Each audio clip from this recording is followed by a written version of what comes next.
Fala, senhoras e senhores, sejam bem-vindos ao canal Repórter de Plantão aqui no Resumo Política. O que vocês estão prestes a ver não é apenas uma gravação do Supremo Tribunal Federal. É um pedaço da história do nosso país que foi gravada e transmitida ao vivo no dia 2 de setembro de 2025. A tensão no ar era quase palpável. De um lado, apoiadores que viam uma perseguição política. Do outro, críticos que clamavam por justiça. E o momento que separa o Brasil entre o antes e o depois está prestes a acontecer. Vamos mergulhar na primeira sessão do julgamento mais esperado dos últimos tempos, o de Jair Messias Bolsonaro.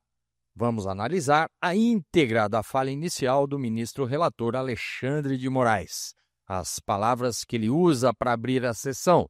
o tom da voz, a maneira como ele conduz a introdução. Cada detalhe é crucial para entender o que está por vir. Vamos juntos mergulhar neste momento histórico. Fique ligado e acompanhe. Nós chegamos hoje, o Brasil chega hoje, em 2025, quase 37 anos da Constituição de 1988 e 40 anos da redemocratização,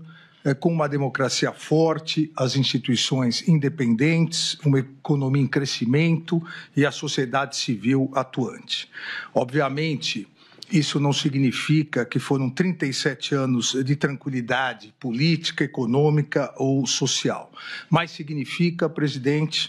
que as balizas definidas pela Constituição Federal para nosso Estado democrático de direito se mostraram acertadas e impediram inúmeros retrocessos. Estado democrático de direito, estabilidade institucional, que é exatamente o momento em que vivemos, não significa necessariamente tranquilidade ou ausência de conflitos, mas sim respeito à Constituição, aplicação da lei, com absoluto respeito ao devido processo legal, à ampla defesa e ao contraditório.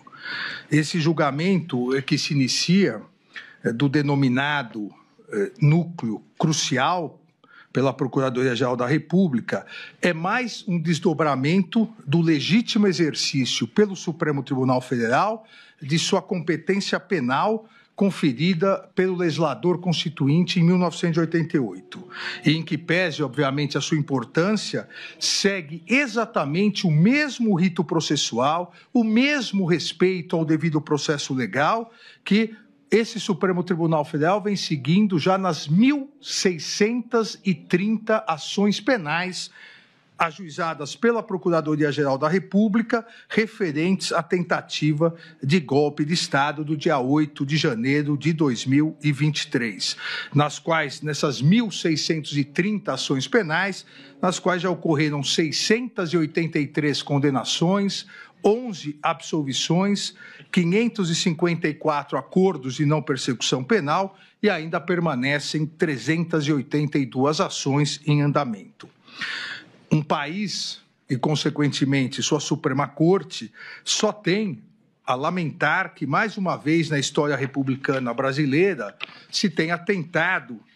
como esse Supremo Tribunal Federal já reconheceu em 683 condenações e os próprios réus confessaram em outros 554 acordos de não persecução penal, um país e a Suprema Corte só tem a lamentar que na história republicana brasileira se tenha novamente tentado um golpe de Estado, atentando-se contra as instituições e a própria democracia, pretendendo-se a instalação de um estado de exceção e uma verdadeira ditadura. A sociedade brasileira e as instituições mostraram sua força, mostraram sua resiliência e, em que pese a lamentável manutenção de uma nociva, radical e violenta polarização política com tristes reflexos, todos nós, brasileiros e brasileiras, devemos afastar com todas as nossas forças e empenho a tentativa de qualquer quebra da institucionalidade. Mas, presidente, nesses momentos, a história nos ensina que a impunidade, a omissão e a covardia não são opções para a pacificação, pois o caminho aparentemente mais fácil, e só aparentemente, que é da impunidade, que é da omissão, deixa cicatrizes traumáticas na sociedade e corrói a democracia, como, lamentavelmente, o passado recente do Brasil demonstra. A pacificação do país, que é o desejo de todos nós, a pacificação do país depende do respeito à Constituição, da aplicação das leis e do fortalecimento das instituições. Não havendo possibilidade de se confundir a saudável e necessária pacificação com a covardia do apaziguamento, que significa impunidade e desrespeito à Constituição Federal e, mais, significa incentivo a novas tentativas de golpe de Estado. A missão desse Supremo Tribunal Federal é analisar as acusações oferecidas pela Procuradoria-Geral da República, a partir das provas produzidas, segundo o devido processo legal, a ampla defesa, o contraditório, como foi verificado na presente ação penal e será detalhado no relatório. Existindo provas acima de qualquer dúvida razoável, as ações penais serão julgadas procedentes e os réus condenados. Havendo prova da inocência ou mesmo qualquer dúvida razoável sobre a culpabilidade dos réus, os réus serão absolvidos. Assim se faz a justiça. Esse é o papel do Supremo Tribunal Federal, julgar com imparcialidade e aplicar a justiça a cada um dos casos concretos, independentemente de ameaças ou coações, ignorando pressões internas ou externas. Lamentavelmente, no curso dessa ação penal, se constatou a existência de condutas dolosas e conscientes de uma verdadeira organização criminosa que, de forma jamais vista anteriormente em nosso país, passou a agir de maneira covarde e traiçoeira com a finalidade de tentar coagir o Poder Judiciário, em especial esse Supremo Tribunal Federal, e submeter o funcionamento da Corte ao crivo de outro Estado estrangeiro. Essa coação, essa tentativa de obstrução, elas não afetarão a imparcialidade e a independência dos juízes desse Supremo Tribunal Federal, que darão, como estamos dando hoje, presidente, a normal sequência no devido processo legal, que é acompanhado por toda a sociedade e toda a imprensa brasileiras. Publicidade e transparência que não encontram paralelo em nenhuma corte do mundo. Nenhuma corte ou tribunal do mundo dá tanta publicidade e tanta transparência aos seus julgamentos como o Supremo Tribunal Federal. As instituições brasileiras são fortes e sólidas, e seus integrantes foram forjados no mais puro espírito democrático da Constituição de 1988.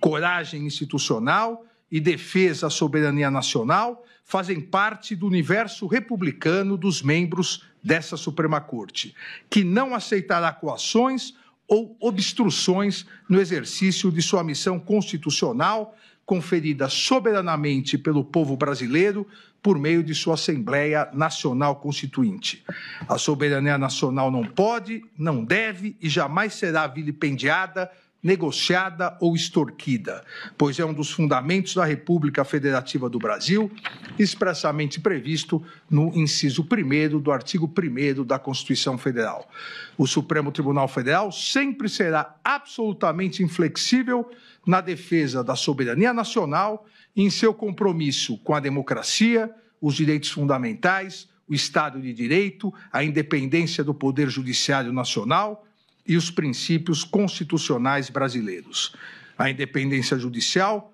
constitui um direito fundamental dos cidadãos, inclusive o direito a todos de uma tutela judicial efetiva e ao processo e julgamento por um tribunal independente e imparcial, pois não se consegue conceituar um verdadeiro Estado democrático de direito sem a existência de um poder judiciário autônomo para que exerça a sua função de guardião da Constituição e das leis. É um princípio inflexível da Constituição brasileira a independência do Poder Judiciário em defesa do país. E a história desse Supremo Tribunal Federal demonstra que jamais faltou ou jamais faltará coragem aos seus membros para repudiar as agressões contra os inimigos da soberania nacional, da democracia, do Estado de Direito ou da independência do Poder Judiciário. Essa Corte vem e continuará realizando sua missão constitucional e, em especial, nesse segundo semestre, realizará, e hoje iniciamos, o julgamento e as conclusões das importantes ações penais relacionadas à tentativa de golpe de Estado de 8 de janeiro de 2023. Sempre dentro do devido processo legal, do respeito à ampla defesa e contraditório, inadmitindo qualquer ingerência interna ou externa na independência do Poder Judiciário. Aqui, presidente, na ação penal 2668,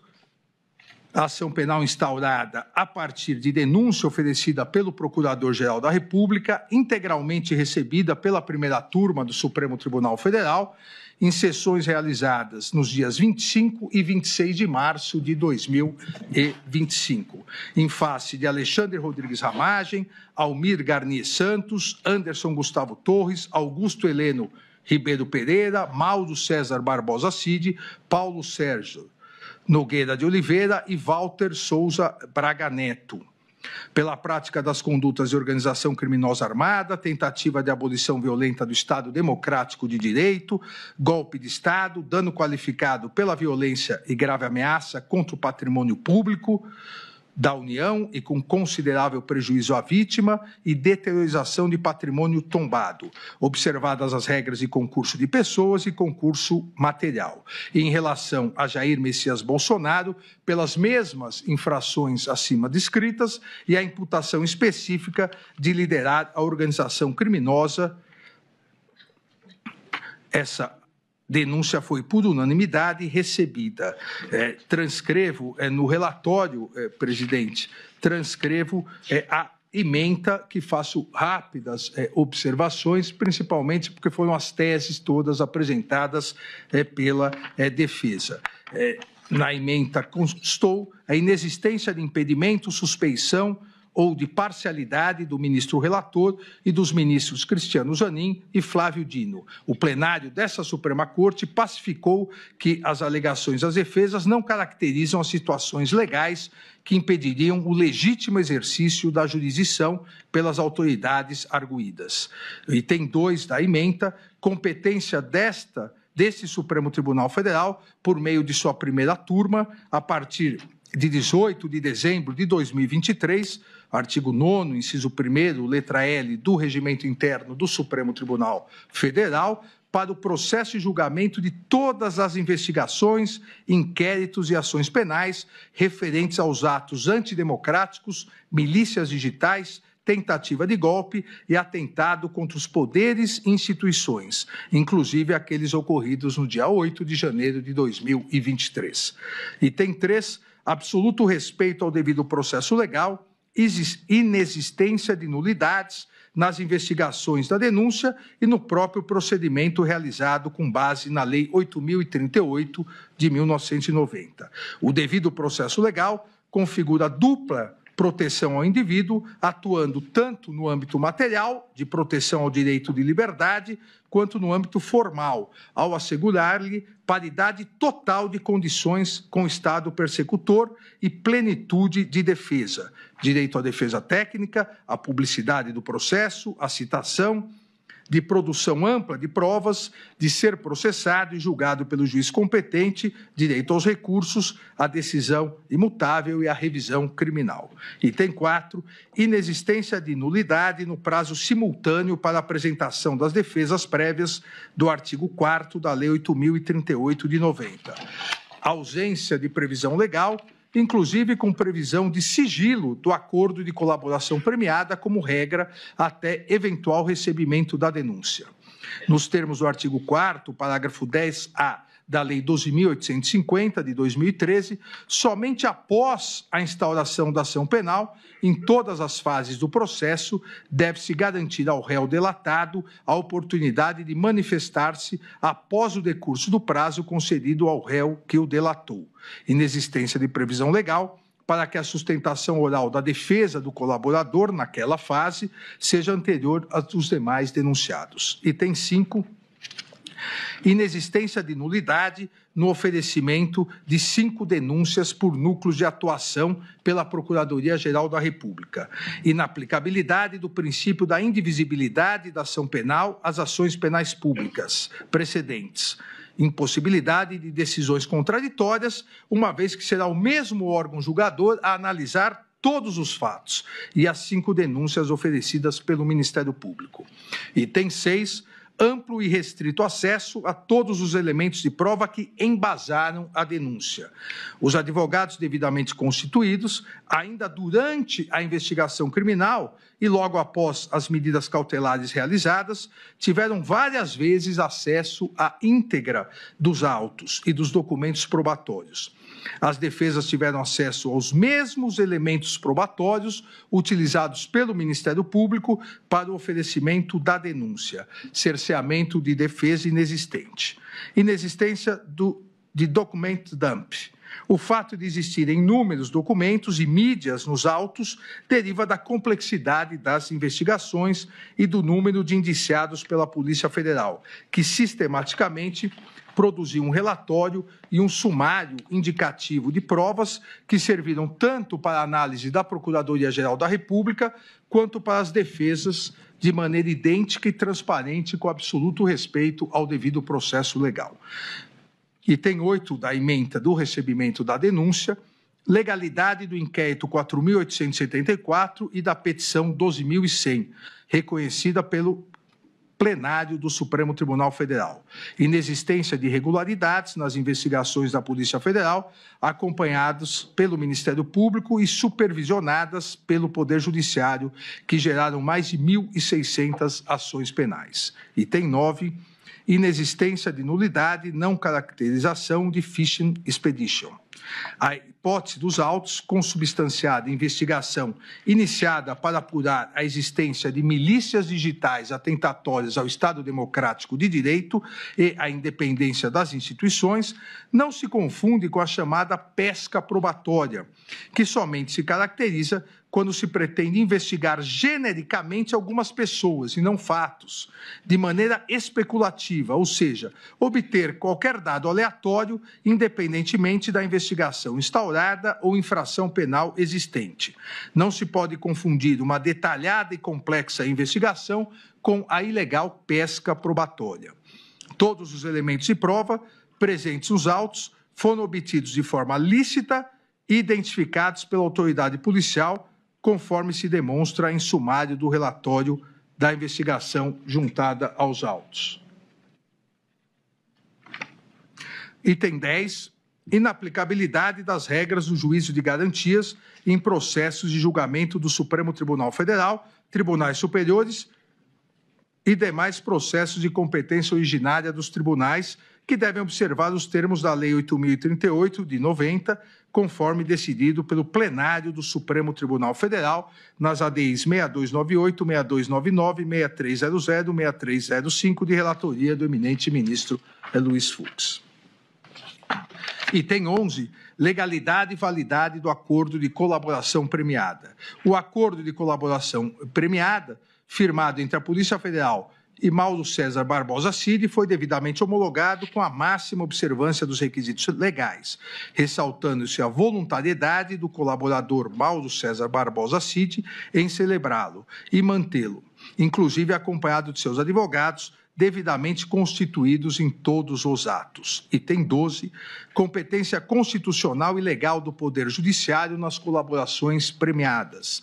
Em face da previsão legal de possibilidade de o acordo homologado ser rescindido em caso de omissão dolosa e contradições sobre os fatos objetos da colaboração, o ministro relator tem competência constitucional e legal para designar e presidir audiência com a presença do colaborador, seus advogados e o Procurador-Geral da República, com a finalidade de sanar essas eventuais irregularidades, bem como para analisar a manutenção dos requisitos legais exigidos para a permanência de validade da colaboração premiada, quais sejam regularidade e legalidade, adequação dos benefícios pactuados, adequação dos resultados da colaboração e voluntariedade da manifestação de vontade, especialmente nos casos em que o colaborador está ou esteve sob efeito de medidas cautelares, ausência de coação ou nulidade. Item 13 da ementa do recebimento da denúncia, denúncia apta, presença dos requisitos do artigo 41 do Código de Processo Penal, demonstração nos autos de provas da materialidade e indícios de autoria dos crimes de organização criminosa armada, tentativa de abolição violenta do Estado Democrático de Direito, dano qualificado pela violência e grave ameaça contra o patrimônio da União e considerável prejuízo para a vítima, deteriorização do patrimônio tombado, observadas as regras de concurso de pessoas e do concurso material. Inexistência de inépcia da denúncia, que expõe de forma compreensível e coerente os fatos e todos os requisitos exigidos, permitindo aos acusados a compreensão da imputação e, consequentemente, o pleno exercício de seu direito de defesa. Justa causa para ação penal. Item 14, justa causa para ação penal, provas de materialidade e indícios razoáveis e suficientes de autoria, produzidos de forma autônoma e independente da colaboração premiada pela Polícia Federal, além de outras provas corroborando as declarações do colaborador.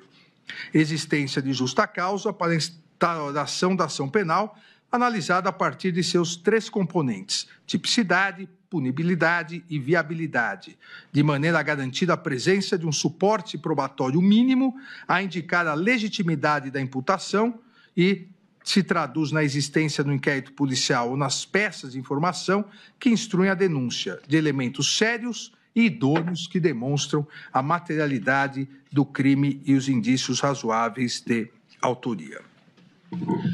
Recebida a denúncia por unanimidade, nesses termos da ementa, todo o material probatório relacionado à investigação foi disponibilizado aos ministros da primeira turma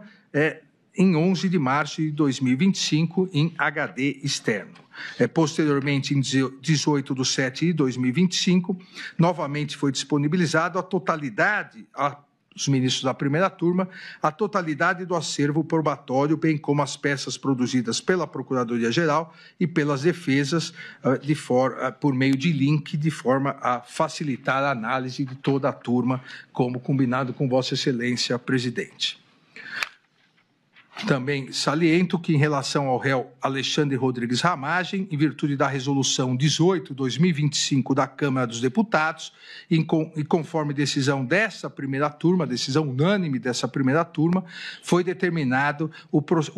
prosseguimento da ação em relação às infrações penais de organização criminosa, tentativa de abolição violenta do Estado Democrático, golpe de Estado, em face da inaplicabilidade do parágrafo 3º do artigo 53 da Constituição Federal, em relação aos crimes praticados antes da diplomação do réu como deputado federal. E foi determinada a suspensão parcial da ação penal 2668, com a consequente suspensão da prescrição, em relação aos 2 crimes imputados ao réu Alexandre Ramagem, praticados após a diplomação como deputado: o dano qualificado pela violência e grave ameaça contra o patrimônio da União e a deteriorização de patrimônio tombado.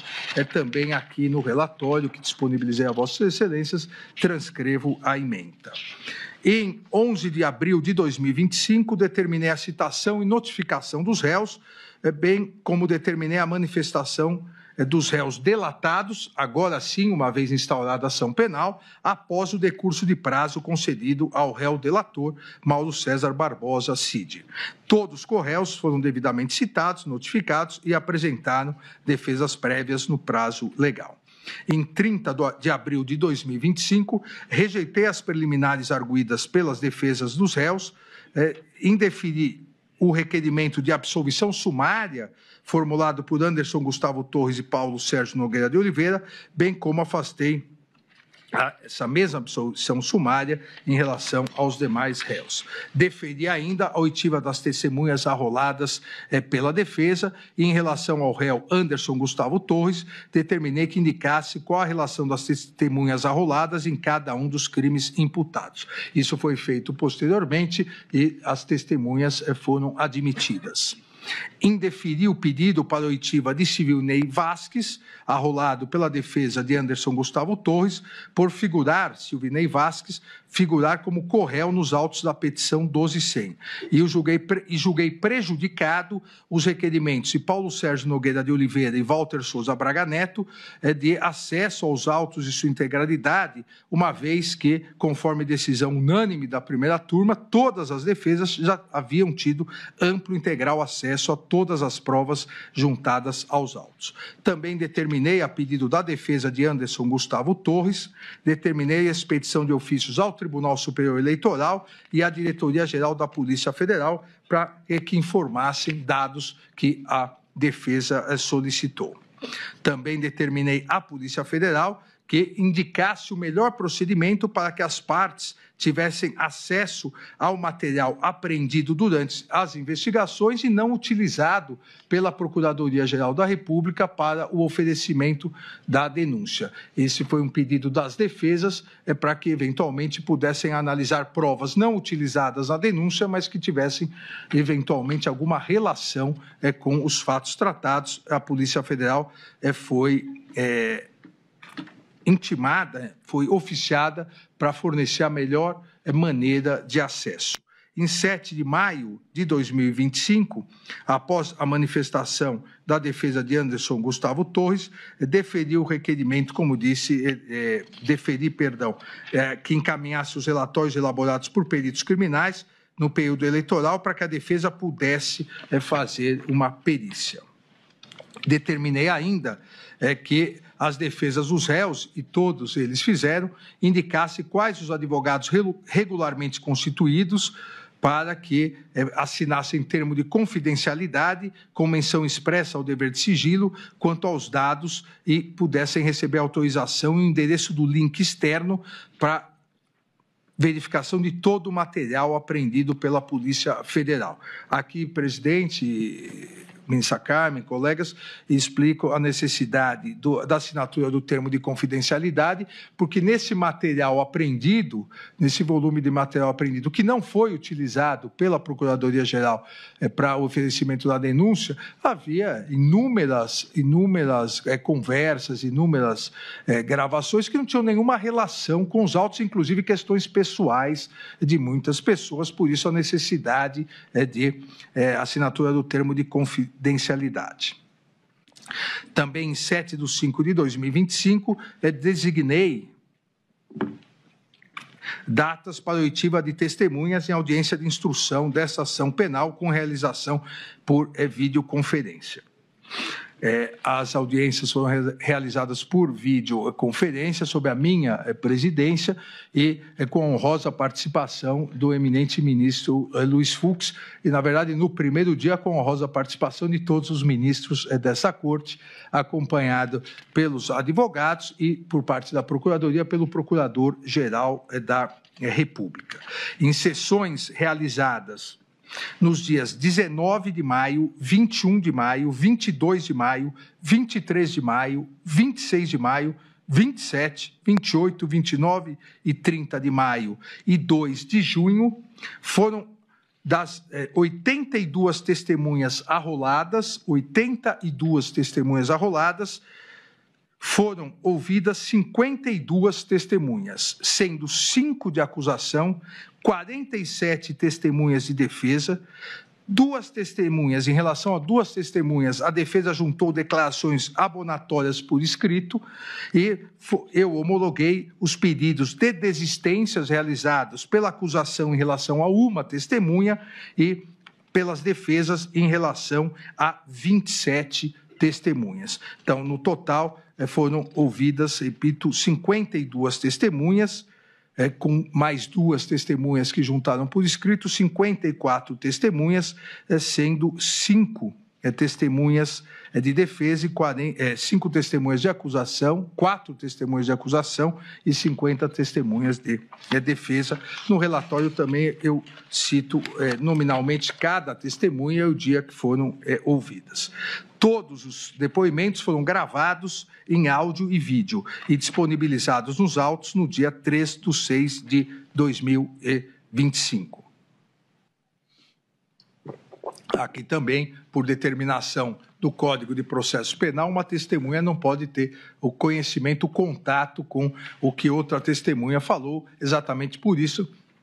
os áudios e vídeos de todas as testemunhas foram juntados após o término de suas oitivas.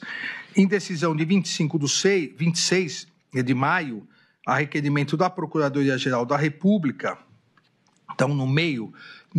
da instrução processual penal, por pedido da Procuradoria-Geral da República, determinei a instauração de inquérito policial para apurar a conduta deletiva do deputado federal Eduardo Nantes Bolsonaro pelo crime de coação no curso do processo, obstrução na investigação da infração penal que envolva organização criminosa, em virtude de coações e tentativa de obstrução à justiça realizadas em relação a essa ação penal 2668.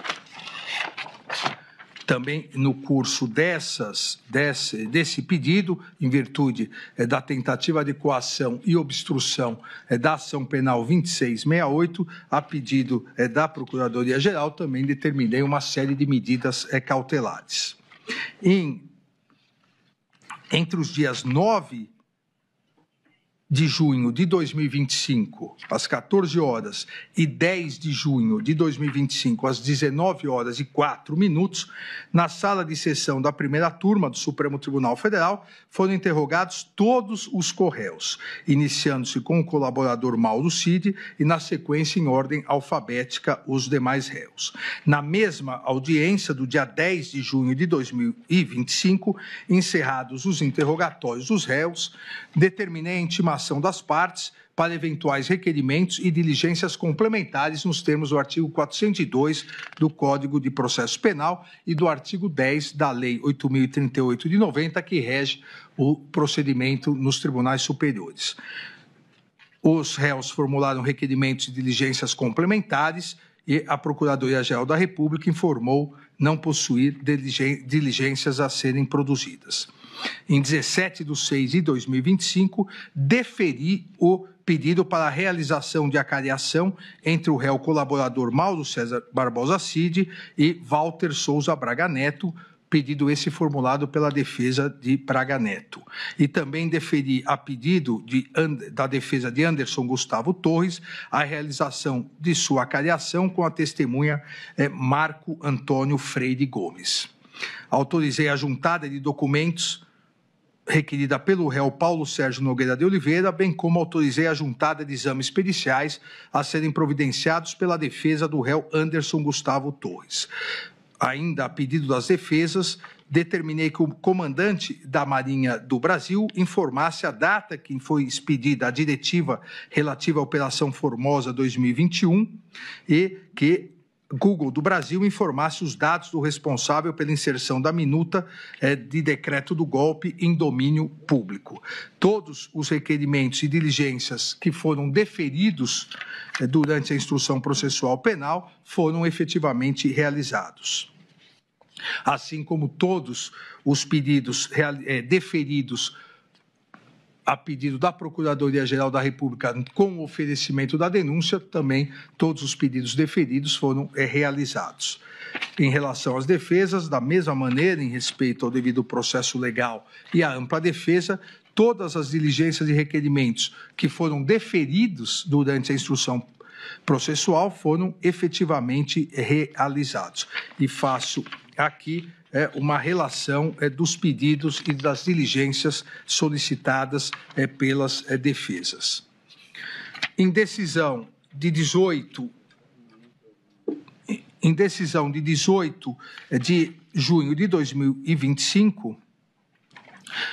um novo incidente no curso da ação penal 2668, em decisão de 18 de 6 de 2025, considerada a alegada violação dos termos de colaboração premiada de Mauro César Barbosa Cid, determinei a instauração de inquérito em face de Luiz Eduardo de Almeida Santos Kuntz e Marcelo Costa Câmara para a apuração da suposta prática de crime de obstrução de investigação de infração penal que envolva organização criminosa, inquérito esse que tramita na Polícia Federal. Em 27 de junho de 2025, encerrada a instrução com a realização de todos os requerimentos e diligências que foram deferidos, aqueles que foram deferidos na fase do artigo 402 do Código de Processo Penal, determinei a intimação das partes para a apresentação das alegações finais. Sucessivamente, no prazo de 15 dias, Procuradoria-Geral da República, colaborador premiado e os réus. Na mesma data, todos os tribunais foram oficiados para encaminhar em 5 dias as certidões de antecedentes criminais dos réus para fins de informação do processo. Todas as certidões foram anexadas aos autos. Em 14 de 7 de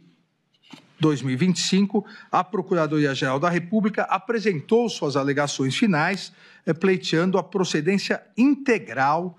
da ação penal, salientando os principais pontos da acusação. E aqui, presidente, tanto em relação à acusação quanto em relação à defesa,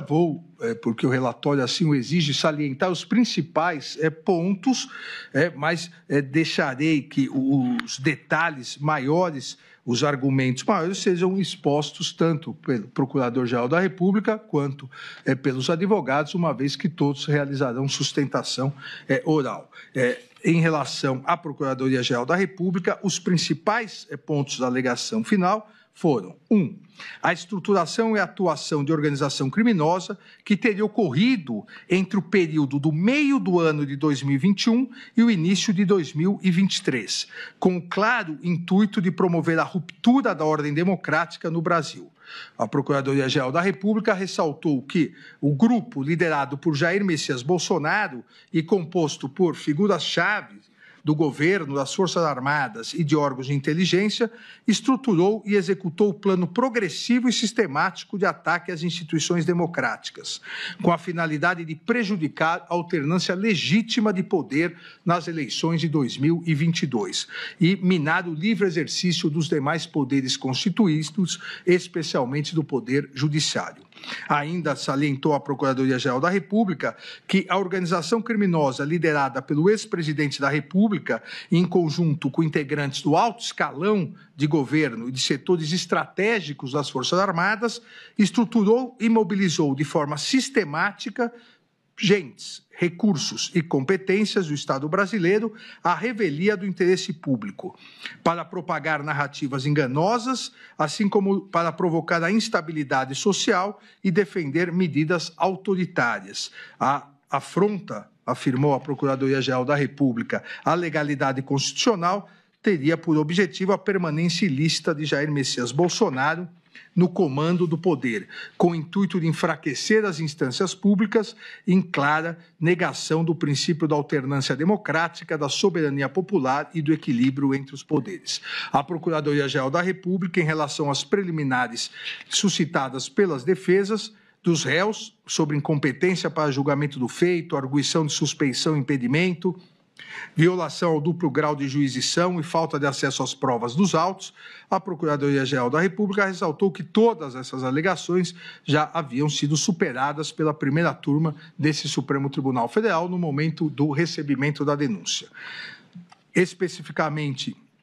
em relação à alegação de defesa de Anderson Gustavo Torres, suscitando a nulidade do depoimento dos comandantes das Forças Armadas, sobre o argumento que teriam sido impropriamente induzidos na fase investigativa, a Procuradoria-Geral da República refutou a alegação, destacando que não houve qualquer irregularidade. Também em relação à alegação do réu Jair Messias Bolsonaro de nulidade da citação, uma vez que ocorreu durante a sua internação hospitalar, a Procuradoria-Geral da República rebateu a alegação, salientando a presença do réu em todos os atos da instrução e acompanhado de seus advogados regularmente constituídos.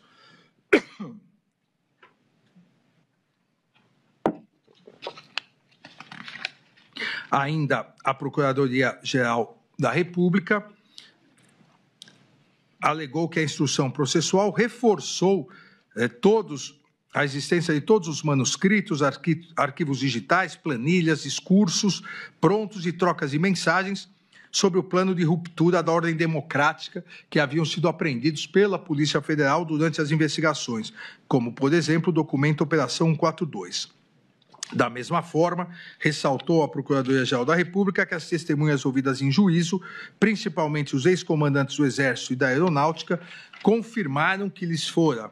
apresentadas minutas que decretavam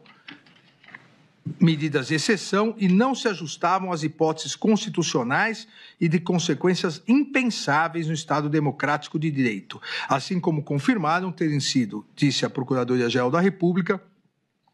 pressionados a aderir ao plano golpista, inclusive sofrendo ataques virtuais. A Procuradoria-Geral da República afirmou ainda em suas alegações finais estarem configurados os crimes de golpe de Estado e restrição do livre exercício dos poderes constitucionais. Quanto ao golpe de Estado, disse a Procuradoria-Geral da República, a materialidade delitiva foi comprovada pela sequência dos atos de ruptura com a normalidade do processo sucessório. A organização criminosa teria implementado narrativa enganosa visando descredibilizar publicamente o sistema eletrônico de votação, a partir do uso de recursos e agentes públicos e mobilizando integrantes das Forças Armadas do Estado brasileiro para prejudicar a livre manifestação da vontade popular, assim como para apoiar uma forma de gestão desvinculada do processo eleitoral após a derrota às urnas. A partir disso, a Procuradoria-Geral da República enumera as provas sequenciais e que, segundo o órgão acusador, confirmariam essa hipótese. Ainda a Procuradoria-Geral da República, em relação ao crime do artigo 359-L, passa a fazer uma cronologia a partir do dia 7 de setembro de 2021, de pronunciamentos na esplanada dos ministérios e na Avenida Paulista, inclusive salientando que o réu Jair Messias Bolsonaro incitou publicamente a animosidade contra o Poder Judiciário e seus integrantes. Ressalta ainda a Procuradoria-Geral da República que o protocolo da denominada representação eleitoral para a verificação extraordinária, questionando a integridade das urnas eletrônicas, com o intuito criminoso de intensificar a reação popular negativa em face da justiça eleitoral brasileira, consta nesses pronunciamentos. Afirmou ainda a existência de documentos sobre ações militares de monitoramento baseadas em plano de neutralização das autoridades públicas, a Operação Punhal Verde-Amarelo, o qual, afirma a Procuradoria-Geral da República, foi impresso nas dependências do Palácio do Planalto, visando restringir o exercício dos poderes constitucionais. Destacou ainda que o plano chegou ao seu ápice executório com a Operação Copa 2022 e que somente não foi concluída em virtude da não adesão do alto comando do Exército às minutas de exceção. Procuradoria-Geral da República cita a minuta do golpe, cita a participação do alto comando do Exército para impedir a concretização do golpe, descreve a execução do plano Punhal Verde-Amarelo, descreve as ações da denominada ABIN paralela para atingirem autoridades em exercício nos poderes constitucionais, e, paralelamente, para enfraquecer o sistema eletrônico de votação e facilitar a deposição do novo governo, como também etapas executórias do plano para obtenção do golpe de Estado. Procuradoria-Geral da República, também em suas alegações finais, afasta a aplicação do princípio da consunção ou absorção para os crimes previstos no artigo 359-L e 359-M do Código Penal, atentar contra as instituições e tentativa de golpe de Estado, uma vez que, afirma a Procuradoria-Geral da República, uma vez que a ofensa simultânea aos bens jurídicos não afasta a ocorrência de dois crimes autônomos. Ressaltou que, apesar dos crimes estarem inseridos no mesmo capítulo do Código Penal e coincidam na função geral de tutela da ordem constitucional democrática, os objetos de proteção não se confundem, pois o artigo 359-L criminaliza a tentativa de abolir o próprio Estado democrático de direito mediante a restrição de exercício dos poderes constitucionais. Já o artigo 359-M criminaliza o ato de tentar depor o governo legitimamente constituído, mesmo que se mantenha ao menos formalmente a estrutura democrática. Também apresentou as provas que entende suficientes para as condenações pelos crimes de dano e deteriorização do patrimônio tombado, artigo 163, e o artigo 62 do Código, ambos do Código Penal, que foram um resultado final da empreitada delitiva ocorrida no dia 8 de janeiro de 2023, salientando que nos atos antidemocráticos realizados no dia 8 de janeiro de 2023, os apoiadores do líder da organização criminosa, Jair Messias Bolsonaro, munidos de artefatos de destruição, avançaram sobre a Praça dos Três Poderes em marcha organizada. Os apoiadores invadiram o Senado Federal, invadiram a Câmara dos Deputados, o Palácio do Planalto e o Supremo Tribunal Federal. E efetivamente depredaram o patrimônio público com a finalidade de instalar um regime de governo alternativo decorrente da deposição do governo legitimamente eleito, bem como da abolição violenta do Estado democrático de direito. Afirmou que a materialidade ficou demonstrada com as imagens de destruição que marcaram a história nacional, bem como com o fornecimento de documentos que dimensionaram os danos referentes aos eventos de 8 de janeiro de 2023, documentos esses enviados pelo Senado Federal, a Câmara dos Deputados e o Supremo Tribunal Federal. Em relação aos benefícios decorrentes do acordo de colaboração premiada celebrado pelo réu Mauro César Barbosa Cid com a Polícia Federal, a Procuradoria-Geral da República afirmou que os benefícios devem ser aplicados com observância ao princípio da proporcionalidade, com a análise da efetiva contribuição do colaborador para o esclarecimento dos fatos e o grau de lealdade demonstrado ao longo do procedimento. Alegou, portanto, comportamento contraditório do réu colaborador em razão de omissões e resistência ao cumprimento integral das obrigações, sugerindo a redução da pena a ser fixada em patamar mínimo e, por sua vez, a redução de 1/3 da pena imposta pela prática criminosa como benefício premial em razão da sua colaboração, e sugerindo o afastamento da concessão do perdão judicial, da conversão automática da pena privativa de liberdade em restritiva de direitos e também o afastamento da redução máxima de 2/3. E encerrou solicitando, requerendo a condenação de todos os réus pelos crimes imputados. Em 29 de 7 de 2025, a defesa do réu colaborador, Mauro César Barbosa Cid, apresentou as alegações finais, ressaltando em síntese, porque aqui também, novamente, o eminente advogado do réu colaborador detalhará, assim como o procurador-geral, nas sustentações orais, mas ressaltou em síntese que Mauro César Barbosa Cid firmou acordo de colaboração premiada por livre e espontânea vontade, sempre com orientação e acompanhamento de seus defensores, em todos os atos processuais em que foi intimado. Que o acordo de colaboração premiada preencheu todos os requisitos de validade, eficácia e efetividade, e como tal foi homologado e ratificado pelo colaborador e por essa Suprema Corte. Ainda alegou a defesa de Mauro Cid que, em que pese a defesa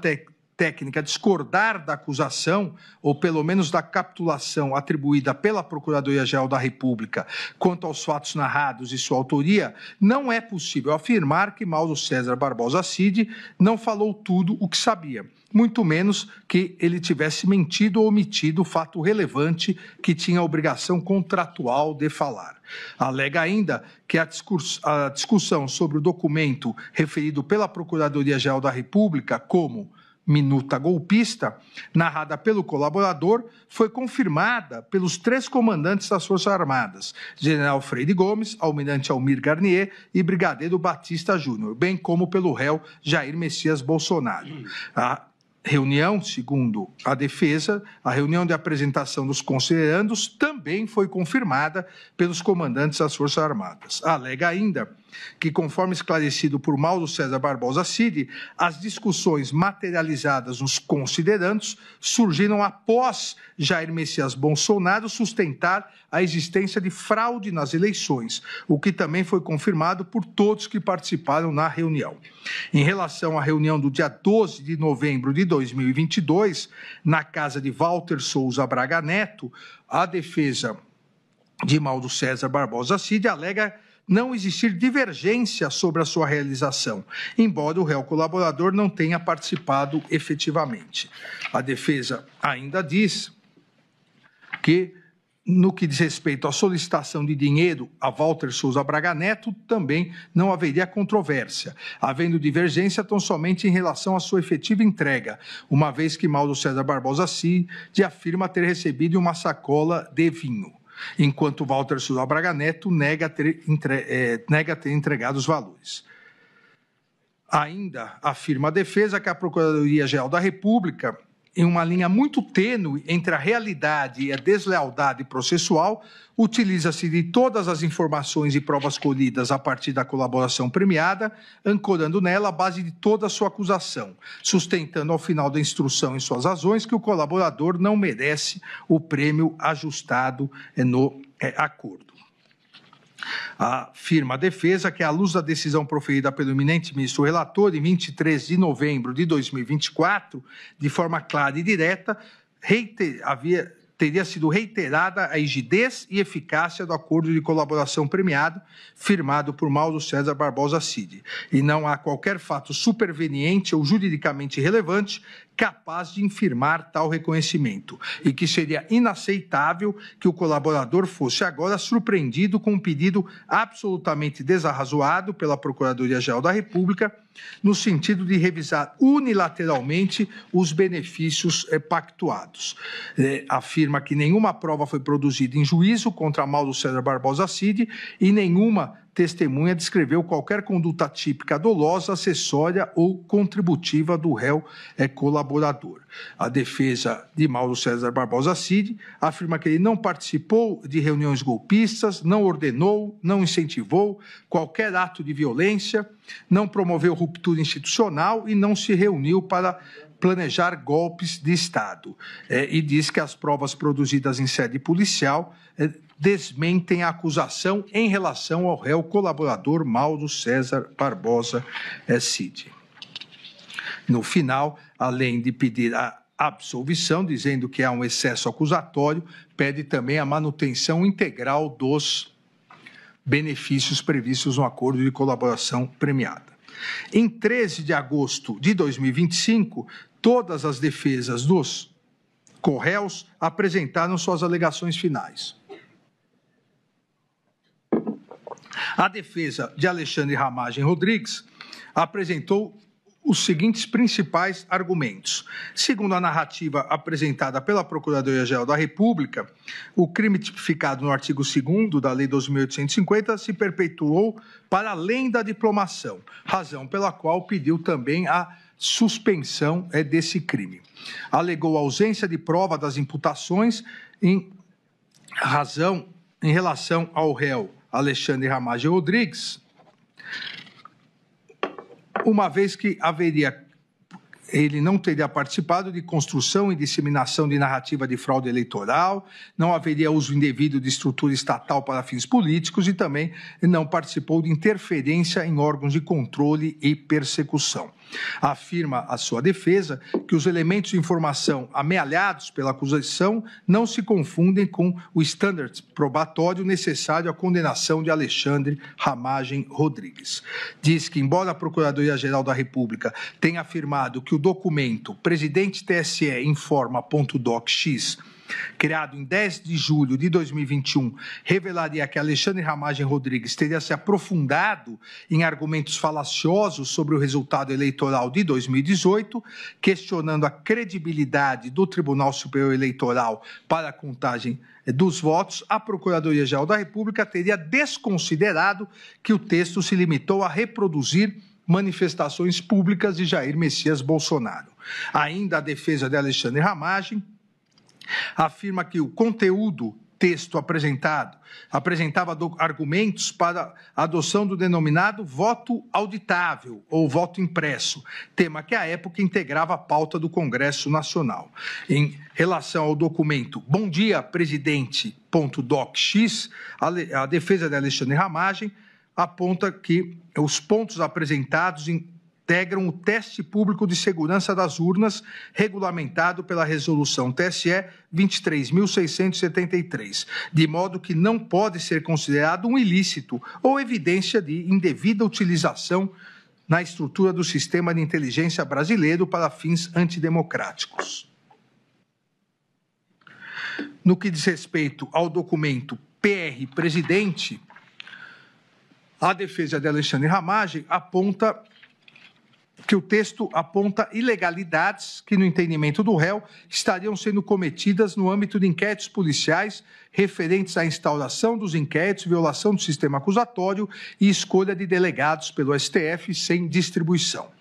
O texto contém, também segundo a defesa, anotações pessoais e privadas e não possui qualquer relação com o eventual descumprimento infundado de ordens judiciais. Sobre ainda o texto Presidente.docx, a defesa de Alexandre Ramagem afirma que o seu conteúdo diz respeito a considerações que refletem manifestações públicas já emitidas por Jair Messias Bolsonaro, não sendo possível afirmar que o réu Alexandre Ramagem Rodrigues municiava o ex-presidente de argumentos para atacar autoridades públicas. Com base na prova testemunhal produzida nos autos, a defesa diz que é possível concluir que Alexandre Ramagem Rodrigues, de fato, utilizava uma sala no Palácio do Planalto, mas para atender várias pessoas, não apenas o presidente da República, e que não haveria prova nos autos para concluir que era um hábito frequente ou com dia específico suas audiências com o presidente da República. Os documentos juntados aos autos pela defesa, segundo ela mesma, demonstram que Alexandre Ramagem Rodrigues envidou esforços para verificar a legalidade na utilização da ferramenta First Mile, sendo instaurados por determinação sua 2 procedimentos administrativos no âmbito da BIM com essa finalidade, um deles, aliás, na corregedoria do órgão. A ferramenta First Mile era utilizada, segundo a defesa, exclusivamente pelos oficiais de inteligência lotados no Departamento de Operações de Inteligência, à época chefiado por Paulo Maurício Fortunato Pinto,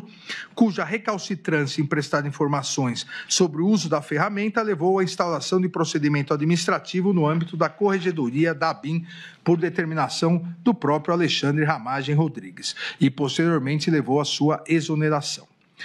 Ainda alega a defesa que a Procuradoria-Geral da República cometeu grave equívoco ao afirmar que teriam sido identificados logs de entrada de Alexandre Ramagem no sistema a partir de 15 de maio de 2019, antes mesmo de sua posse como diretor-geral, e apenas um mês após o início de uso da ferramenta. Pois as datas a que se refere a Procuradoria-Geral da República, segundo a defesa, não dizem respeito a logs de entrada no sistema, mas sim a entrada do réu nas dependências físicas da ABIN. Também alega não poderem ser utilizados nesses autos as conclusões da autoridade policial no relatório final da PET 11.108, tornadas públicas em 18/6/2025, pois não submetidas ao contraditório e à ampla defesa. Alega não haver indícios ou provas que ações ilícitas empreendidas por servidores da ABIN tenham decorrido de ordem proferida pelo réu Alexandre Ramagem. Que os monitoramentos atribuídos pela acusação ao réu se referem a um punhado de informações disponíveis na internet, atividades que foram apresentadas pela autoridade policial como atividade de inteligência. Ainda o réu Alexandre Ramagem, em sua defesa, alega que o relatório da PEC 11.108 deixou de delimitar ou conceituar o que seriam atividades de inteligência, e boa parte dos monitoramentos mencionados no aludido relatório final não guardam relação de pertinência com o objeto dessa ação penal. Ainda diz que a anotação de Alexandre Ramagem sobre consultar a Advocacia Geral da União não é idêntica àquela imputada a Augusto Heleno e não procede a acusação de que o réu propôs que fosse utilizada a estrutura da Advocacia Geral da União com a finalidade de impedir o cumprimento de decisões judiciais. No que diz respeito à imputação da utilização da ABIN para investigar servidores da Receita Federal, Alexandre Ramagem Rodrigues, em reunião com as advogadas de Flávio Bolsonaro, foi contrário, diz a defesa, a essa utilização. Também afirma a defesa não ter ocorrido qualquer atuação do réu no sentido de postergar o deslinde de processo administrativo disciplinar. Em relação ao delito do artigo 2º da Lei 12.850, a denúncia omissa, diz a defesa, quando ao fato de Alexandre Ramagem Rodrigues já ter sido exonerado do cargo de diretor-geral da ABIN em 30/3/2022.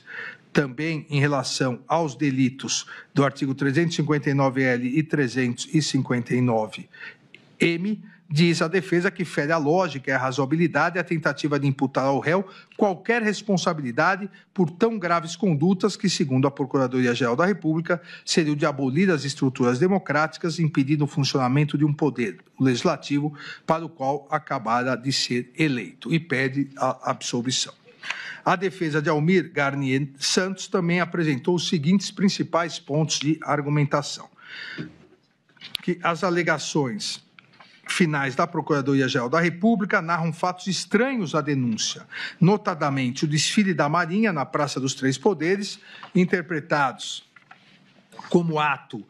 simbólico de apoio ao suposto intento golpista, e a ausência do réu na cerimônia de passagem de comando da Marinha, no qual Almir Garnier Santos supostamente teria atuado de forma a reforçar a suposta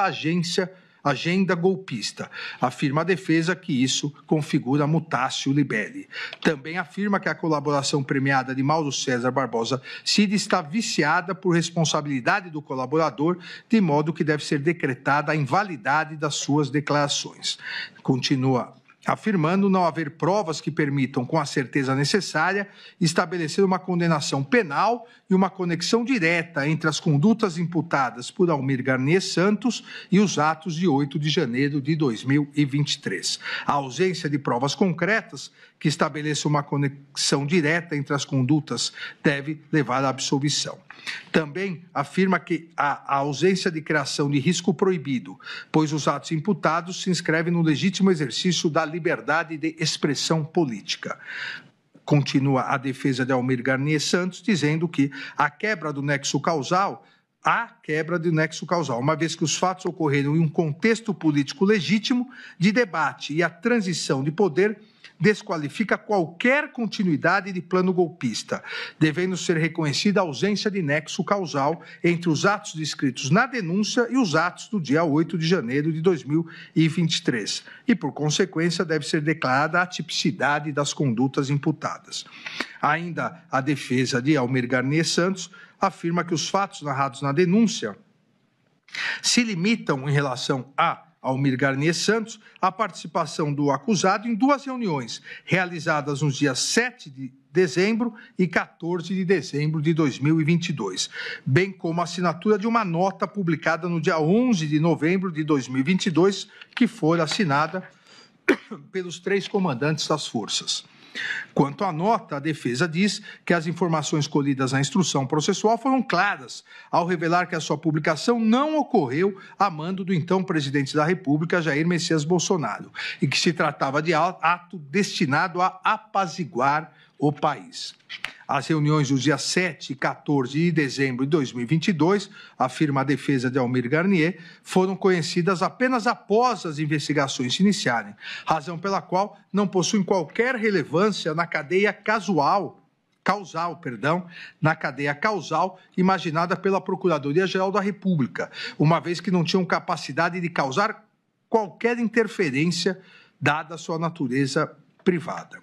Ainda a defesa diz que, quanto às mensagens endereçadas por Walter Souza Braga Neto, nas quais determina um interlocutor que elogia Almir Garnier Santos, não há nos autos qualquer prova que evidencie a materialização dessa ordem, como publicações ou vídeos com a intenção de influenciar quem quer que seja. Diz ainda a defesa que até mesmo o desfile de tanques realizado no dia 10 de agosto de 2021, bem como a troca de comando, realizada no dia 5 de janeiro de 2023, não possuem relevância na cadeia causal que integra os acusados dos atos de 8 de janeiro de 2023, seja como elemento determinante dessa relação, seja como fato capaz de incrementar um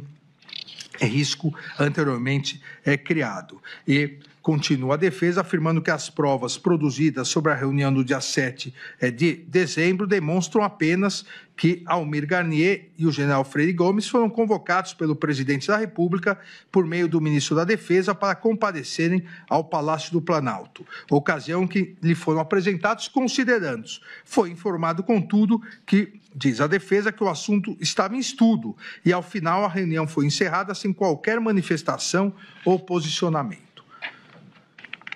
Ainda afirma que, no confronto entre os depoimentos de Batista Júnior e Freire Gomes, deve prevalecer o depoimento deste último, uma vez que é corroborado por duas evidências relevantes, a nota divulgada pela Marinha e o depoimento do almirante Olsen, ambos negando qualquer mobilização de tropas. Por outro lado, o depoimento de Batista Júnior, que é o único a afirmar que as tropas foram colocadas à disposição, não conta, segundo a defesa, com qualquer outra prova que o sustente. Ainda continua a afirmar que a acusação não se desincumbiu do dever de especificar concretamente a participação de Almir Garnier Santos na reunião e em sua adesão ao plano golpista e, consequentemente, pede a absolvição por todas as imputações. A defesa de Anderson Gustavo Torres também apresentou esses principais argumentos. O Supremo Tribunal Federal é incompetente para processar e julgar o presente caso. Ainda que se reconheça a competência da Suprema Corte, a defesa diz que a atribuição é do plenário e não da primeira turma. Ainda afirma ter ocorrido cerceamento de defesa em razão da omissão da apuração da indexação da minuta do golpe no Google, uma vez que o Google Brasil respondeu não poder identificar o responsável pela inserção por não hospedar o conteúdo, limitando-se a indexar páginas de terceiros, e que a defesa requereu esclarecimentos técnicos complementares indeferidos pelo ministro relator por sua suposta impertinência.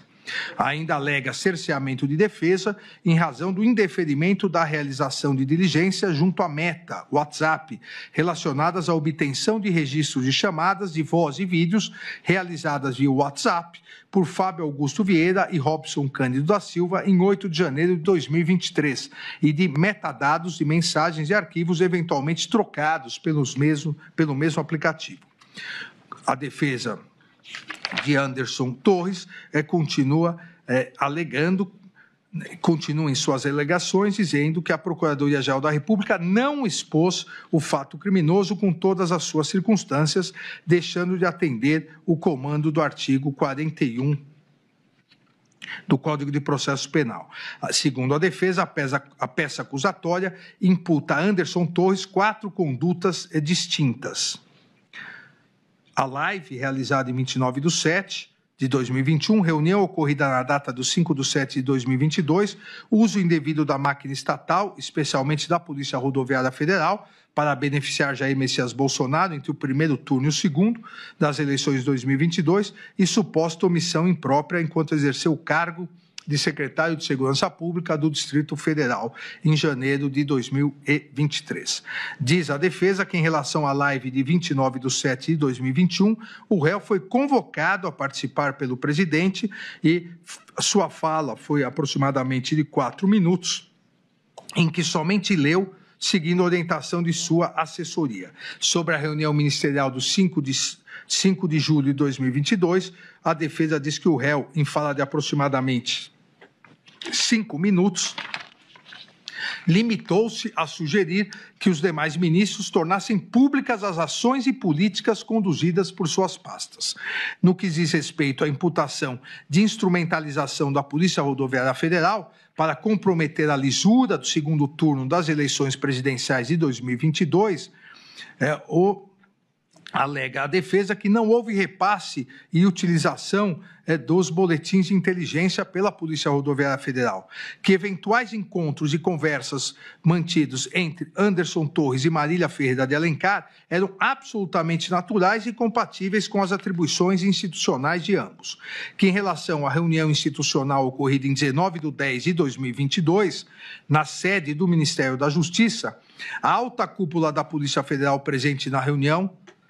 composta pelo diretor-geral, Márcio Nunes, pelo diretor de combate ao crime organizado, Caio Pelim, e pelo diretor de inteligência, Alessandro Moretti, que foi ouvida nessa ação penal, a alta cúpula, e foi categórica ao afirmar que jamais houve naquela reunião, ou em qualquer outra, qualquer determinação, orientação ou sugestão ilícita oriunda do então ministro da Justiça, Anderson Gustavo Torres. Ainda diz a defesa que o depoimento de Batista Júnior foi no sentido que não teve certeza da participação de Anderson Gustavo Torres em qualquer reunião. E o depoimento de Freire Gomes foi no sentido de que nunca presenciou ou discutiu qualquer assunto ilegal com o réu. Anderson Gustavo Torres ainda afirma em sua defesa não ter participado das reuniões de 7 de dezembro e 14 de dezembro de 2022, ocasião na qual, em tese, documentos antidemocráticos foram apresentados aos comandantes das forças. E diz ainda que, compulsando os relatórios de entrada e saída do Palácio da Alvorada, entrevê-se que Anderson Torres, Freire Gomes e Batista Júnior, diz a defesa, jamais estiveram presentes no mesmo local e horário. Ainda afirma a defesa que a minuta discutida na reunião de 7 de 12 de 2022 não corresponde ao documento apreendido na residência, em sua residência. Diz que exame papiloscópico feito pela Polícia Federal não encontrou as digitais de qualquer dos denunciados na minuta, que minutas de igual teor circulavam e circulam, diz a defesa, livremente pelo território nacional, algumas inclusive no Google e no site Conjura. Ainda diz que, em relação à viagem aos Estados Unidos, e-mail da própria Gol, companhia Gol, mostra comprovantes da agência de turismo e ata notarial, evidenciando que, diferentemente do alegado pela Procuradoria-Geral da República, as passagens aéreas foram, de fato, adquiridas em 21/11/2022, quando sequer se cogitava a realização de manifestações no dia 8 de janeiro de 2023. Ainda diz que o depoimento do governador Ibanez Rocha no inquérito civil confirma que Anderson Gustavo Torres lhe comunicou quando do convite para assumir o cargo sobre a viagem nos Estados Unidos e, consequentemente, a partir disso, pede sua absolvição. A defesa de Augusto Heleno Ribeiro Pereira apresentou também os seguintes principais argumentos. Deve ser reconhecida a suspeição do relator em razão de ter sido alvo de um suposto plano de organização criminosa, do qual faria parte o denunciado para matá-lo, juntamente com o presidente eleito Luiz Inácio Lula da Silva. Alega também cerceamento de defesa em razão da impossibilidade de análise de todo o material probatório disponibilizado pela ocorrência da prática conhecida como document dump e pela seletividade da autoridade policial ao disponibilizar as provas. Diz a defesa de Augusto Heleno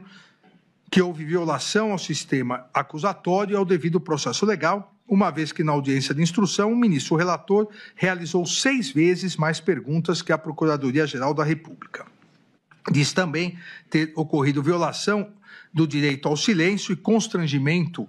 ilegal, uma vez que o ministro relator, após manifestação do réu, que iria exercer parcialmente o direito ao silêncio, respondendo apenas às perguntas formuladas por sua defesa técnica, realizou a consignação das perguntas. Especificamente em relação ao réu Augusto Heleno, a defesa diz que a Procuradoria-Geral da República não se desincumbiu do ônus probatório, Em relação à live realizada no dia 7 de setembro de 2021, a atuação do réu seria, segundo a defesa, unicamente com presença física, sem proferir qualquer palavra ou se manifestar em qualquer sentido. Augusto Heleno, segundo a defesa, é favorável ao voto impresso, mas após o Congresso Nacional derrubar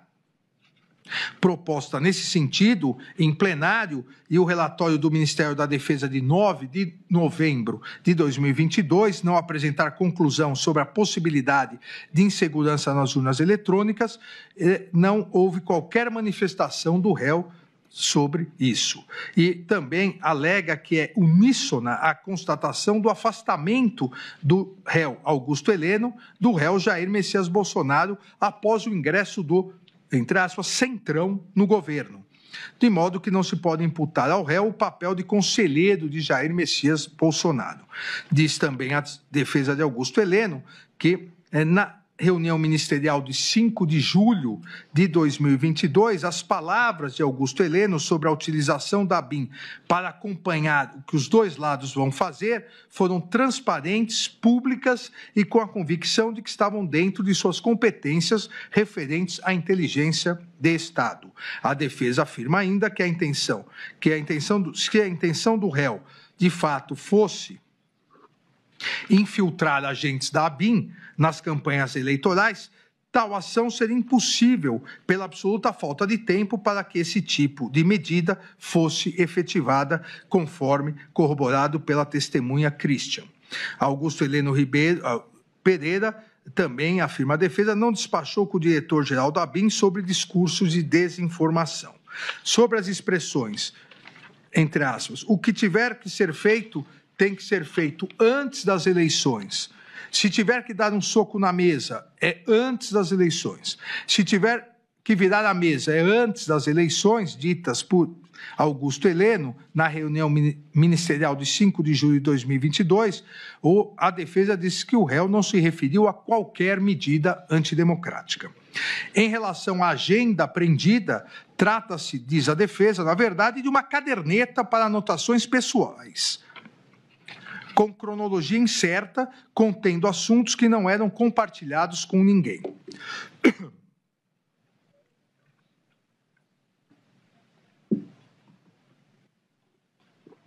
Diz a defesa que a Polícia Federal disponibilizou as páginas da referida caderneta de maneira por ela reorganizada, com o objetivo de demonstrar uma narrativa linear, quando, na verdade, estão afastadas uma das outras e dizem respeito a situações e assuntos distintos e não relacionados. A expressão, entre aspas, é válido continuar a criticar a urna eletrônica, diz respeito, segundo a defesa, a uma posição pessoal do réu. O réu, segundo a defesa, não elaborou um manual para descumprimento de decisão judicial por meio da Advocacia Geral da União. No que diz respeito ao tópico sobre reunião de diretrizes estratégicas, os subtítulos caracterizariam orientações para uma futura campanha eleitoral e que foram redigidos antes da metade do mandato, o que também, segundo a defesa, foi manipulado pela autoridade policial. Não são verdadeiras, diz a defesa, as alegações de que o réu teria politizado o Gabinete de Segurança Institucional. Ainda diz a defesa de Augusto Heleno que a menção feita nas razões finais da acusação à reunião ocorrida entre o presidente da República, seu filho, senador Flávio Bolsonaro, e duas advogadas é descabida. E quando o réu percebeu que o assunto da reunião não dizia respeito ao GSI, pediu licença e se retirou sem implementar nenhuma providência. Augusto Heleno, também segundo sua defesa, nunca tratou da Operação Punhal Verde Amarelo no Palácio do Planalto ou fora dele, e não tinha conhecimento do conteúdo da operação. A defesa ainda diz que Augusto Heleno não foi convidado e não compareceu às reuniões nos meses de novembro e dezembro no Palácio Alvorada e no Ministério da Defesa. Em relação ao acampamento em frente ao quartel-general do Exército, em Brasília, diz a defesa que o réu nunca lá esteve e nem compareceu a qualquer outro acampamento. Tampouco se manifestou favoravelmente a esse tipo de acampamento em suas redes sociais. O réu continua a defesa, o réu não teve qualquer participação nos eventos de 8 de janeiro de 2023 e, após a sua exoneração no GSI, em 31/12/2022, não teve qualquer contato com os servidores do órgão. Além disso, toda a sua diretoria foi exonerada na mesma ocasião. A frase, entre aspas, ladrão não sobe a rampa, diz a defesa, não evidencia que o réu tenha atuado no sentido de impedir a transição democrática de poder. Não há qualquer prova de que o réu tenha participado da ABIN paralela, havendo indicação, por outro lado, de que teria sido, inclusive, monitorado, diz a sua defesa. O réu jamais tratou com qualquer pessoa sobre reunião, minuta ou parecer de cunho golpista. Também afirma a defesa não haver possibilidade de se imputar as práticas dos delitos de tentativa de abolição de violência do Estado Democrático e tentativa de golpe de Estado ao réu em razão da absoluta inexistência de qualquer conduta que possa configurar os referidos crimes. Pede a absolvição e, subsidiariamente, caso não ocorra, diz que deve ser aplicada a causa especial de diminuição prevista no artigo 29, parágrafo 3º, em benefício do réu, caso subsidiariamente aqui haja condenação. A defesa de Jair Messias Bolsonaro também apresentou os seguintes principais argumentos. Houve cerceamento de defesa em razão da ausência de tempo hábil para a defesa técnica conhecer a prova dos autos, inclusive com indeferimento de pedido de adiamento da audiência de instrução após o recebimento de links contendo o material bruto extraído dos aparelhos eletrônicos apreendidos. Também alega nulidade, que essa nulidade se agravou e aprofundou o cerceamento de defesa, porque os defensores foram proibidos de participar das audiências e dos interrogatórios dos denunciados que ficaram em outros núcleos. O acordo de colaboração premiada de Mauro César Barbosa Cid, segundo a defesa de Jair Messias Bolsonaro, é nulo e o delator não tem credibilidade, pois mentiu reiteradamente. Segundo a defesa de Jair Messias Bolsonaro, o colaborador descumpriu o acordo e as cautelares que lhe foram impostas de forma alternativa à sua prisão preventiva, por meio de conversas mantidas em perfil de terceiro na rede social Instagram, que revelam que a colaboração não resultou de ato voluntário e nem esteve pautado na verdade. A defesa de Jair Messias Bolsonaro ainda alega que, em suas alegações finais, a Procuradoria-Geral da República reconhece toda a resistência, que, segundo a defesa, significa falta de espontaneidade, do colaborador em relatar sua participação nos eventos mais graves e sensíveis da denúncia, para manter rígida a narrativa daquilo que ele optou por contar, o que não é possível. Ainda diz que o colaborador confessa que, diante de ameaças veladas, pactuou o acordo de colaboração, prestando, entretanto, declarações manipuladas, e a Procuradoria-Geral da República resistiu em afirmar sua imprestabilidade porque precisa de parte dela, daquela que não está abrangida pela descoberta espontânea da Polícia Federal. O tema e o debate relativo ao voto impresso, diz a defesa de Jair Messias Bolsonaro, ocuparam a campanha eleitoral em 2022. E foi nesse contexto de campanha eleitoral e debate político que a reunião ministerial de 5 de julho de 2022 e a reunião com os embaixadores de 18 de julho de 2022 foram sempre interpretadas. A notícia de que o discurso de Jair Messias Bolsonaro e Walter Souza Braga Neto, no dia 7 de setembro de 2022, bem como a reunião com os embaixadores narrados na denúncia, já foram alvos de processos eleitorais que levaram à sua inelegibilidade, não podendo, portanto, conforme diz a defesa, serem interpretados como atos criminosos. A transição do governo, com a participação do ex-presidente Jair Messias Bolsonaro, também foi fato amplamente provado nos autos. E diz a defesa que, encerrada a transição, Jair Messias Bolsonaro deixou o país e, quando o fez, os atos criminosos e golpistas de 8 de janeiro de 2023, ocorridos 10 dias após, não eram sequer previsíveis, além de terem ocorrido apesar das ações de Jair Messias Bolsonaro. As imputações da Procuradoria-Geral da República contra Jair Messias Bolsonaro não encontram, segundo a defesa, respaldo nem na lógica nem na prova dos autos. A acusação tenta, de alguma forma, e sem sucesso, relacionar Jair Messias Bolsonaro com os planos apreendidos e com os atos de 8 de janeiro.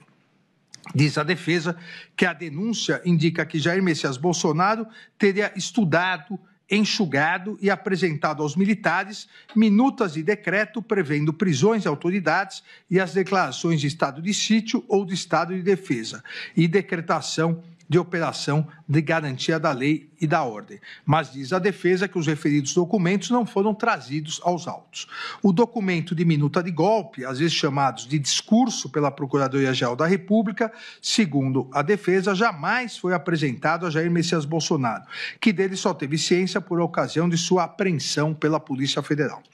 Sobre a reunião do dia 7/12 de 2022, ninguém viu um texto prevendo a prisão de diversos ministros do Supremo Tribunal Federal, dentre outras autoridades. A afirmação, segundo a defesa, que existe exclusivamente no depoimento do delator Mauro César Barbosa Cid. Não existe nos autos também, afirma a defesa de Jair Messias Bolsonaro, a suposta minuta de decreto com um texto enxugado, prevendo apenas a prisão do relator. E também não existe,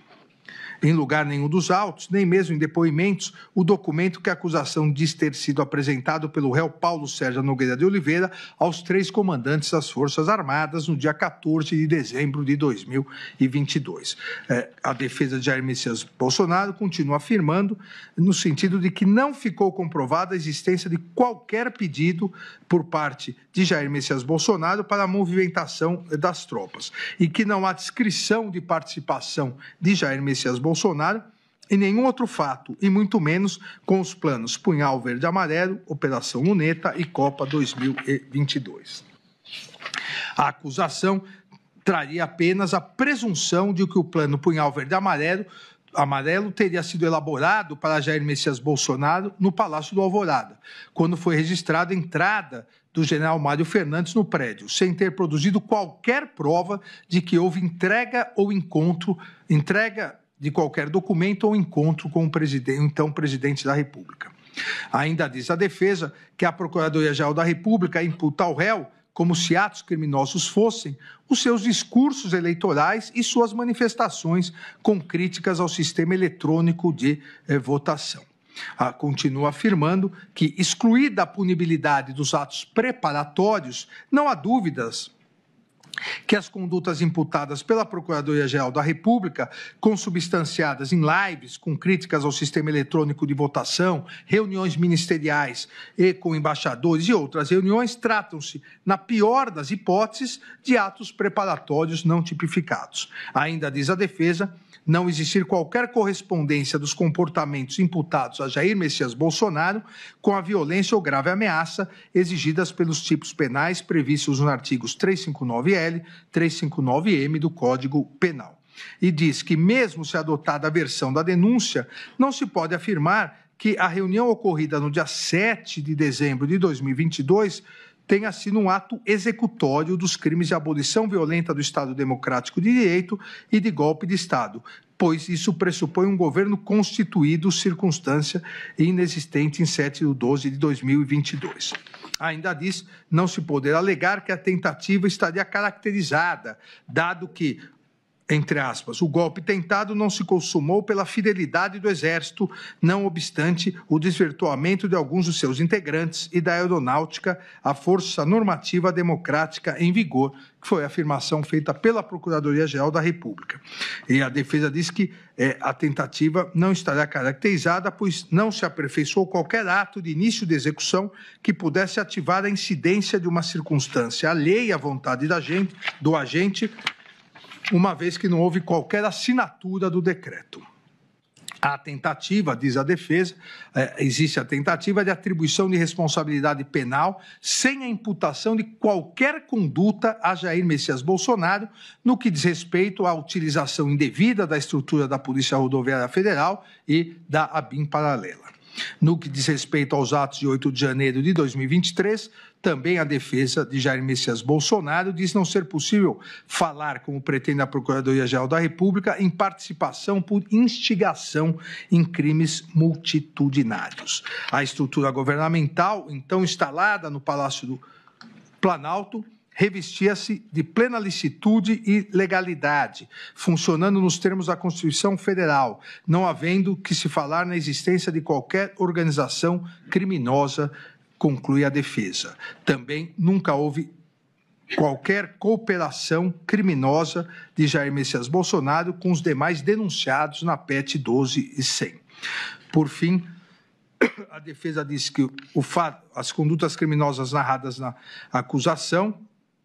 teriam como objetivo manter Jair Messias Bolsonaro no poder, que essas alegações não são suficientes para apontá-lo como integrante ou líder da organização criminosa, ainda que pudesse eventualmente ser beneficiário pelos crimes, pelo resultado dos crimes. Pede a absolvição do réu Jair Messias Bolsonaro e, subsidiariamente, caso não haja, diz que deve ser reconhecida a desistência voluntária ou a consunção, absorção ou ainda concurso formal entre os delitos previstos nos artigos 359-L e 359-M do Código Penal. A defesa de Paulo Sérgio Nogueira de Oliveira também apresentou esses principais argumentos. Diz que Paulo Sérgio Nogueira de Oliveira é inocente e atuou ativamente para evitar a realização de um golpe de Estado e a abolição violenta do Estado Democrático de Direito, aconselhando Jair Messias Bolsonaro no sentido de que nada poderia ser feito diante do resultado das eleições. O réu, segundo a sua defesa, o réu temia que radicais assessorassem Jair Messias Bolsonaro e o aconselhassem a assinar uma, entre aspas, doideira, referindo-se a medidas de exceção e ruptura democrática. O réu atuou diretamente com o brigadeiro Batista Júnior e o general Freire Gomes para demover o réu Jair Messias Bolsonaro de qualquer medida de exceção e entregou uma proposta de discurso de Jair Messias Bolsonaro, aceitando a proposta de discurso no sentido de aceitar o resultado das eleições. Ainda diz que o réu Paulo Sérgio Nogueira de Oliveira, que o réu foi alvo de tentativa de deposição por Walter Souza Braga Neto e pelo general Mário Fernandes, réu em outra ação penal. O réu não integraria o denominado gabinete de crise a ser instalado após a ruptura do Estado Democrático de Direito, afirma sua defesa, e que o réu foi vítima de ataques virtuais por não defender qualquer medida de exceção. Na reunião de 5 de julho de 2022, Paulo Sérgio Nogueira de Oliveira não manifestou endosso à narrativa de fraude eleitoral. Também sua defesa diz que em momento algum instigou a ideia de intervenção das Forças Armadas no processo eleitoral e afirma a defesa ser uma falácia afirmar que o relatório das Forças Armadas sobre o sistema eletrônico de votação estava pronto antes do segundo turno e foi postergado por questões políticas. As etapas 7 e 8 do plano de trabalho estavam, segundo a defesa, previstas para ocorrer a partir do dia seguinte ao segundo turno e até 60 dias após o pleito. Também afirma a defesa não proceder a afirmação de que o Ministério da Defesa, após ser intimado a prestar informações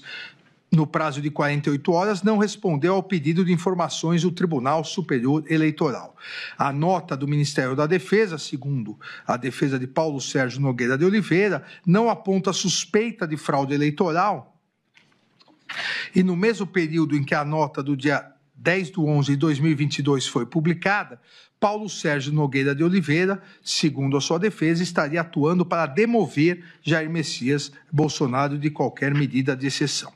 A reunião de 14/12/2022, realizada com os comandantes das Forças Armadas, segundo a defesa de Paulo Sérgio Nogueira de Oliveira, não teve o intuito de pressionar os comandantes a aderir a qualquer medida antidemocrática. A denúncia, diz a defesa, é inepta, não havendo descrição adequada dos fatos criminosos imputados ao réu. Ainda alega que o Supremo Tribunal Federal é incompetente para processar e julgar o caso e que, em caso de ser competente, é o plenário e não a primeira turma. Alega violação ao duplo grau de jurisdição, alega também estar caracterizado excesso de acusação, que as condutas imputadas ao réu são atípicas, pois se o crime de golpe de Estado tivesse sido consumado com ataques ao processo eleitoral, manipulação indevida das forças de segurança, não houve, segundo a defesa, a prática de violência ou grave ameaça. Ainda a defesa do réu Paulo Sérgio diz que as condutas imputadas ao réu são atípicas, pois todos os atos realizados antes do dia 1º de janeiro, tais como lives, reuniões, não teriam sido realizados com o objetivo de depor governo constituído, o que afasta a configuração do crime de golpe de Estado previsto no artigo 359-M do Código Penal.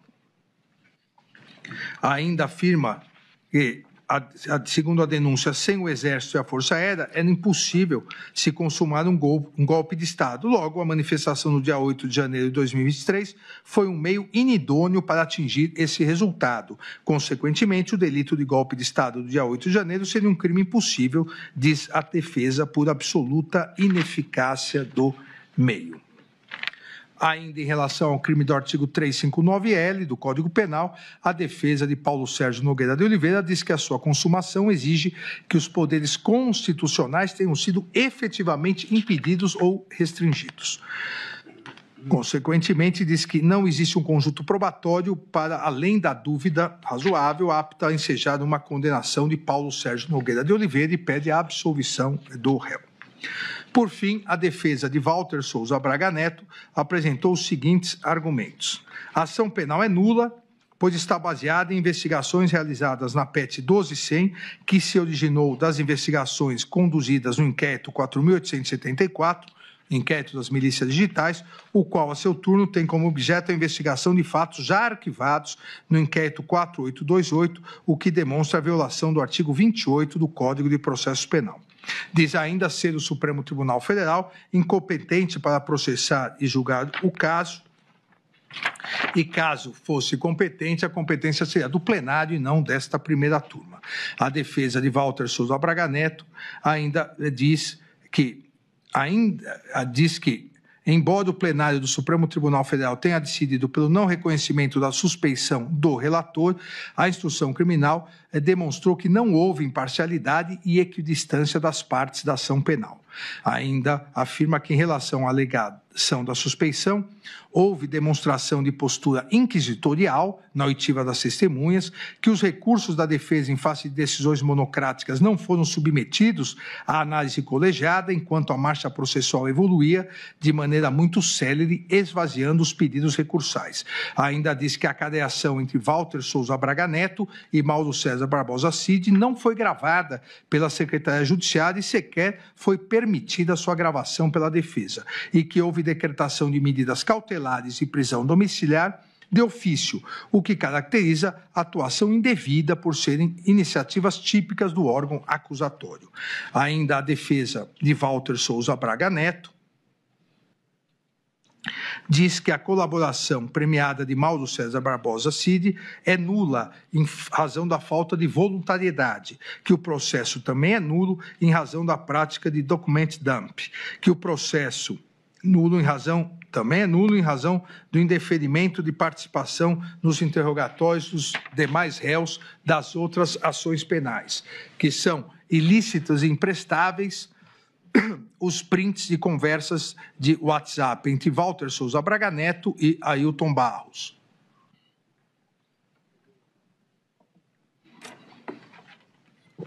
Que o processo é nulo a partir da cadeação realizada entre Walter Souza Braga Neto e Mauro César Barbosa Cid, em razão da não realização de sua gravação por violação ao direito assegurado no artigo 367, parágrafo 6º do Código de Processo Civil, e do artigo 3º do Código de Processo Penal. Alega ainda a defesa de Walter Souza Braga Neto a ausência de provas das imputações derivadas do acordo de colaboração premiada de Mauro César Barbosa Cid. A ausência de provas do intuito golpista da reunião realizada na residência de Walter Souza Braga Neto em 12/11/2022. A ausência de prova da entrega de dinheiro para financiamento de atos golpistas e a ausência de provas de coordenação de ataques virtuais. Além disso, a defesa de Walter Souza Braga Neto diz que não existem provas de suposta participação na organização criminosa ou nos atos golpistas de 8 de janeiro de 2023. A defesa de Walter Souza Braga Neto alega atipicidade nos crimes contra o Estado Democrático de Direito em razão da impossibilidade de condenação por atos meramente preparatórios e ausência das elementares do tipo violência e grave ameaça. Alega ainda a existência de vedação do bis in idem, ou seja, da duplicação, pela dupla imputação de abolição violenta do Estado Democrático de Direito, artigo 359-L, e do golpe de Estado, artigo 359-M, ambos do Código Penal. E conclui dizendo existir impossibilidade de condenação autônoma em relação aos crimes de dano qualificado e deteriorização do patrimônio público, pois constituem crimes meio para a suposta prática dos crimes de abolição violenta do Estado Democrático de Direito, concluindo a defesa pelo pedido de absolvição do réu.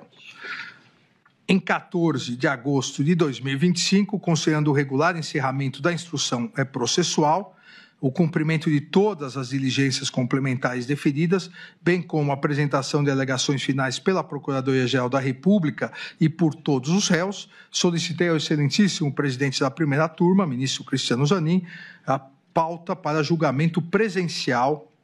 da ação penal. Em 15 de agosto de 2025, o eminente presidente, ministro Cristiano Zanin, agendou o julgamento presencial